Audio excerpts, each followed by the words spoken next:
Tervetuloa seuraamaan Maalämpökaivon porausta. Täällä Helsingissä ollaan Ränkitiellä. Lähdetääpä Erik kurkkaamaan. Mitä se tapahtuu? Mitä tehdään?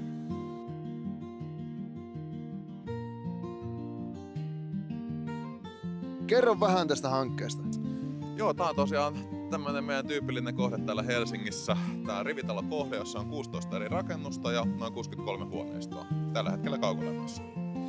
Okei, ja tähän tulee yhteensä 14 reikää.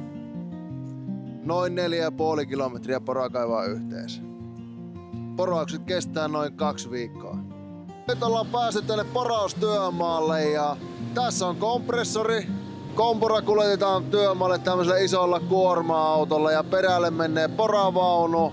Siinä on kompura ja tällä yhdistelmällä sitten porataan nämä kaikki porakaivot täällä. Ja tässä on porattu reikää ja nyt se on porarilla valmiina. Siitä tuli 300 metriä syvää ja sitä on käytännössä päivän verran porattu. Käyväpä kurkkaamassa sitten, miten jätteenkäsittely tästä eteenpäin toimii. Eli porauksessa syntyy kivituhkaa. Ja kivituhka puhalletaan tätä putkea pitkin tuonne konttiin ja viiään kierrätykseen. No mille tämä poraus näyttää? No hienoahan tää on. Todella siisti työmaa ja innolla odotetaan, miten tää hommat tässä etenee.